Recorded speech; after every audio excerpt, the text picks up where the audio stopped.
బెల్లం యొక్క విశిష్టత ఏమిటయ్యా అంటే, జీలకర్ర బెల్లము మామూలుగా రెండు కలిసిపోవన్నమాట.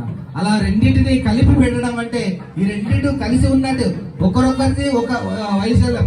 ఇద్దరి యొక్క భార్యాభర్తల యొక్క మనస్తత్వాలు కూడా ఒకరొకరివి ఒక విధంగా ఉన్నా కానీ ఈ యొక్క జీలకర్ర బెల్లాన్ని అంటే ఈ జీలకర్ర బెల్లాన్ని అతుక్కొని అలాగే ఉండిపోతుంది, కరగదు కానీ అలాగే ఉండిపోతుంది. అదే విధంగా భార్యాభర్తలు కూడా ఎప్పుడు ఇద్దరు కలిసిమెలిసిగా ఒక్కటిగా ఉండాలి అనేటటువంటి భావాన్ని తెలియజేస్తూ మన సనాతన హిందూ ధర్మంలో ఈ యొక్క జీలకర్ర బెల్ల కార్యక్రమాన్ని ఒకరి తరపు నుంచి ఇంకొకరు, అమ్మాయి తరపు వారు అబ్బాయికి, అబ్బాయి తరపు వారు అమ్మాయికి పెట్టడం జరుగుతుంది. ఒక్కసారి మీరు ఆ జీలకర్ర బెల్లాన్ని భక్తాదులకు అందరికి ఒక్కసారి చూపించండి. అందరూ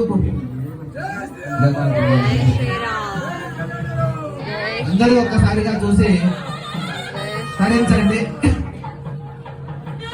మీరు కూడా ఆ యొక్క కార్యక్రమంలో పాల్గొన్నటువంటి మహద్భాగ్యం.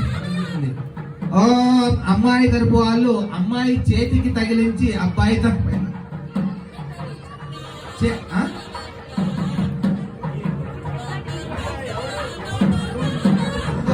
అబ్బాయి ముందు పెట్టండి.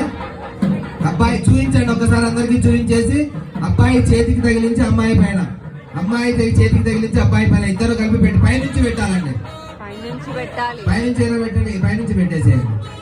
అయ్యా మీరు కూడా కలిపి పట్టుకోండి. లక్ష్మీ గట్టి మేళం నాయన, గట్టి మేళం. లక్ష్మీ శోభవనత్రయే నివసతో దేవాత్మనుజ్యోరగా సంస్థాతం కరుణానిధి కరుణయ. మీరు అడ్డు పెట్టాలి, మీరు పట్టుకోండి అలాగే. అయ్యా మీరు చేయి పట్టుకోండి అలాగే. శ్రీనివాస్ గారు మీరు అలాగా సీతాదేవిని చేయి పెట్టే ఉంచాలి. అలాగే రామకృష్ణ గారు మీరు కూడా ఇద్దరు